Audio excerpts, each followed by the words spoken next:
So ayun mga uncle, dito service na naman tayo ng AC dahil nga daw nagbubuga lang ng mainit at tayo magbuga ng malamig.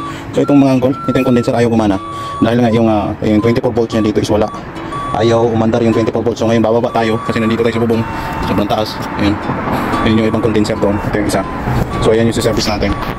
So ayan, aircon technician tayo ngayon kasi nagwawala yung tenant dahil mainit daw, dahil pinagpapawisan daw yung singit nila. So gawin na natin ito. So ayan, bababa muna ako. So ayan na uncle, meron nagkaroon tayong maliit na problema pero ayan na, gumagana na yung solenoid niya rito. So ito na nga, at itatry na natin. Oh, uy, mandar. Oh, ha? Mandar siya ulit. So kapirasong problema, electrical problem, pero okay na. Ayun na, mandar yung compressor. Uy, mainit. I-check natin yung kanyang preyon just to make sure, kasi nag-uumpisa na yung summer. Oh, mainit na. Ayan, sunog na naman tayo rito. Sunog na naman si uncle. Easy money. Ay mga uncle, dagdag tayo ng preyon kasi down na down yung preyon, below 60. Laki ng kulang, kaya kahit na yung puwet mo ayaw talagang lumamig.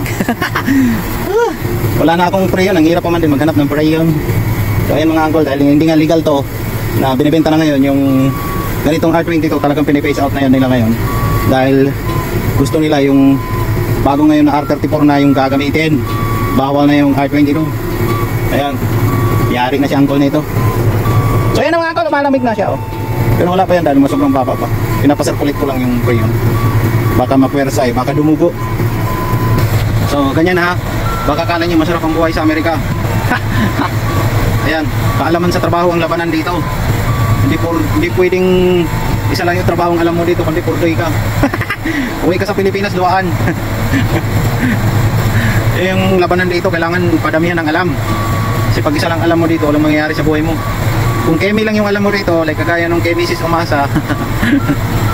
Ayun, so talaga naman America is the best, you know. America is good investment. Magalit na naman sila auntie. So ayan. So ayan na siya mga uncle.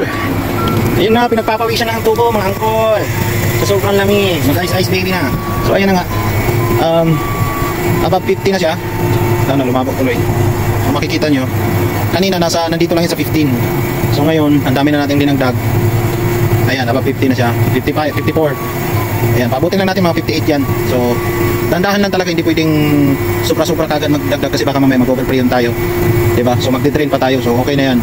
Kamaya-maya dagdagan natin ng kaunti na lang yan, nasa mga 0.2 pounds na lang siguro yan. Okay.